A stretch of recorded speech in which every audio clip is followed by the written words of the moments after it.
Bonjour, bienvenue à l'Atelier du Meeple. L'Atelier du Meeple, c'est une chaîne YouTube qui va parler de jeux de société. Alors, c'est pas une grosse nouveauté dans le monde du jeu de société.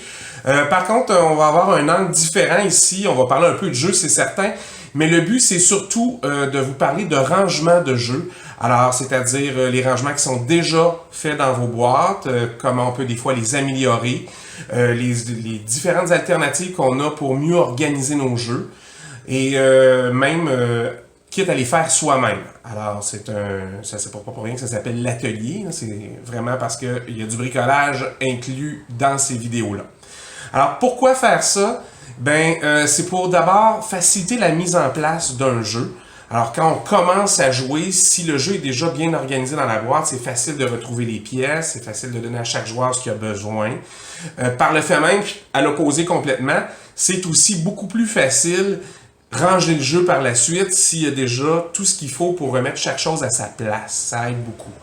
Alors, ça peut aussi, dans certains cas, vous permettre de placer ces éléments de rangement-là directement sur la table pour limiter l'espace que pourraient prendre les ressources d'un jeu ou les tuiles d'un jeu ou quoi que ce soit que vous avez à mettre sur la table.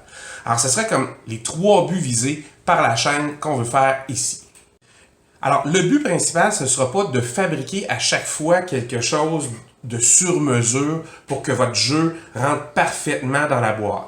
C'est plutôt long à faire et ça ne demande pas toujours ça. Alors, l'idée à la télé du Meeple, ce sera de prendre un jeu puis de vous dire quelle solution, moi, j'ai préféré prendre pour ce jeu-là. C'est très personnel. Vous pouvez avoir bien d'autres idées sur comment faire les choses, mais l'idée, c'est de vous faciliter la vie. Alors, vous prendrez ce qui fait votre affaire dans le tas.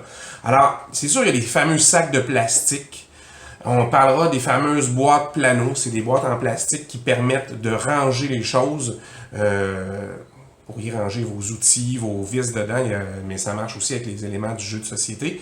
Alors, les sacs en tissu, les inserts, alors, les boîtes de rangement du commerce qui sont faits soit en mousse, soit en bois.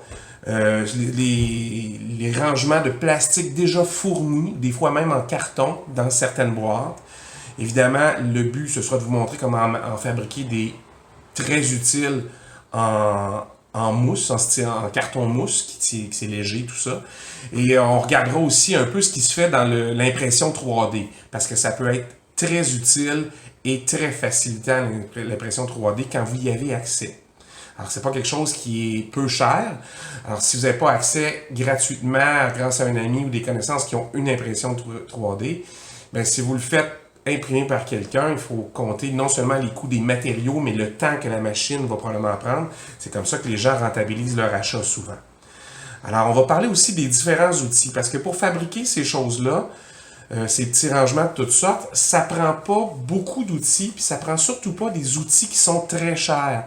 Alors, l'idée, ce sera vraiment de vous outiller à peu de frais pour être capable d'avoir un produit qui va être propre, efficace, qui, quand vous ouvrez la boîte, aura un beau look et qui va pouvoir vous permettre de facilement ranger et sortir le jeu. Alors, premier exemple, si vous êtes comme moi, vous achetez un jeu, vous dépunchez tout le carton, vous essayez de tout mettre, tout organiser et vous faites avec ce qui est fourni. Prenons un exemple, j'ai ici Moussia de Uwe Rosenberg. Ça vient dans une boîte avec les tuiles et on finit par tout mettre dans les sacs et les sacs et les sacs et les sacs. Puis là, après ça, il faut tout remettre. Alors, c'est pas du mauvais rangement, c'est juste que pour la mise en place, c'est pas toujours facilitant. Alors, l'idée, ce sera de vous donner des alternatives aux sacs de plastique qui fonctionnent bien, là. Hein? On s'entend, tout reste ensemble, mais quelque chose qui est un peu plus rangé. Hein? Quelque chose qui, des fois, est plus à l'ordre, on va dire. Alors, pour vous donner une idée de ce à quoi ça peut avoir l'air, je prends un insert que j'ai fabriqué pour le jeu Concordia.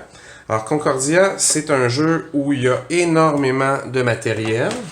Alors, il y a évidemment sur le dessus toutes les cartes qu'on peut utiliser.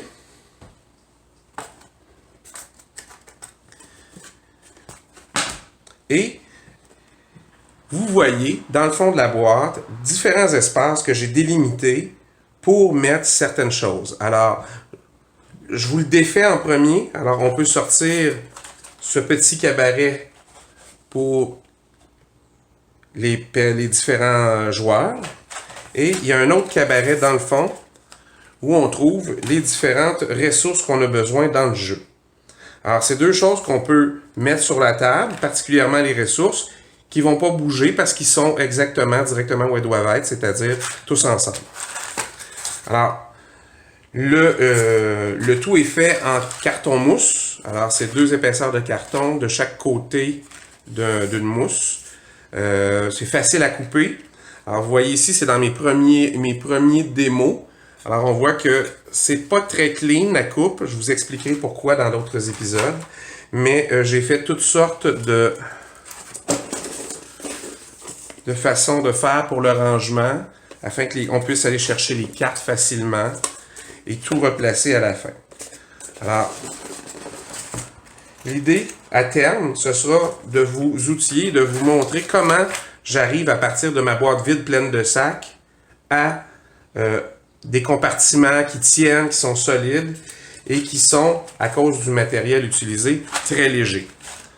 Et c'est pas tout de les fabriquer, mais c'est de les fabriquer aussi dans les bonnes dimensions pour que ça entre dans la boîte. Et qu'une fois qu'on a remis souvent les plateaux de jeu, comme ici le plateau de jeu, c'est différentes cartes, eh bien, que ça rentre parfaitement. Et que lorsqu'on va déposer le couvercle dessus, comme ça,